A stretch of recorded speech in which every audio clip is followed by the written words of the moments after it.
అందులో ఓ ప్రధానమైనటువంటి కంపెనీ ఈ రియల్ ఎస్టేట్.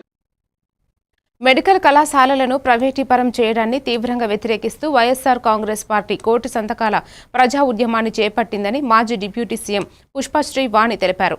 జిల్లా కేంద్రాల్లో ర్యాలీల రూపంలో ఈ ఉద్యమాన్ని నిర్వహించామని, దీనికి ప్రజల నుంచి విశేష స్పందన లభించిందని ఆమె పేర్కొన్నారు. ఎన్డీఏ కూటమి ప్రభుత్వం మెడికల్ విద్యను ప్రైవేటు వ్యక్తులకు చేతుల్లో పెట్టి పేద మరియు మధ్యతరగతి విద్యార్థులకు దూరం చేస్తోందని ఆరోపించారు. వైద్య విద్య ప్రభుత్వ నియంత్రణలో ఉండాల్సిందేనని, అప్పుడే సామాన్యులకు న్యాయం జరుగుతుందని అన్నారు. గత వైసీపీ ప్రభుత్వ హయాంలో మాజీ సీఎం జగన్మోహన్ రెడ్డి 17 మెడికల్ కాలేజీలకు అనుమతులు తెచ్చారని, అందులో 7 కళాశాలలు నిర్మాణం పూర్తి చేశారని గుర్తు చేశారు. ప్రజల ఆరోగ్యానికి కీలకమైన వైద్య విద్యను లాభసాటి వ్యాపారంగా మార్చడాన్ని సహించబోమని స్పష్టం చేశారు.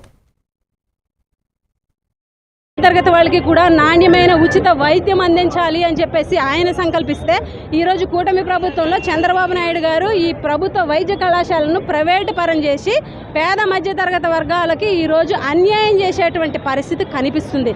కాబట్టి ఏదైతే జగన్మోహన్ రెడ్డి గారు తీసుకున్నటువంటి ఆదేశాల మేరకు ఈ రాష్ట్రంలో కోటి సంతకాల సేకరణ ఏదైతే ఉందో ఈ ప్రైవేటైజేషన్కి వ్యతిరేకంగా ఈరోజు ప్రతి ఒక్కరు కూడా స్వచ్ఛందంగా వచ్చి ప్రైవేటైజేషన్ని వ్యతిరేకిస్తూ సంతకాలు చేయడం జరిగింది అని అంటే, ఇప్పటికైనా ఈ ప్రభుత్వం కళ్ళు తెరుచుకోవాలని చెప్పి ఈ సందర్భంగా మేము డిమాండ్ చేస్తూ, ఏదైతే ఈ కార్యక్రమం ఇప్పుడు ఈరోజు జరిగినటువంటి ఈ కార్యక్రమాన్ని సక్సెస్ చేసినటువంటి ప్రతి ఒక్కరికి కూడా మీ ద్వారా ధన్యవాదాలు తెలియజేస్తాం. మధ్యతరగతి వాళ్ళకి కూడా నాణ్యమైన ఉచిత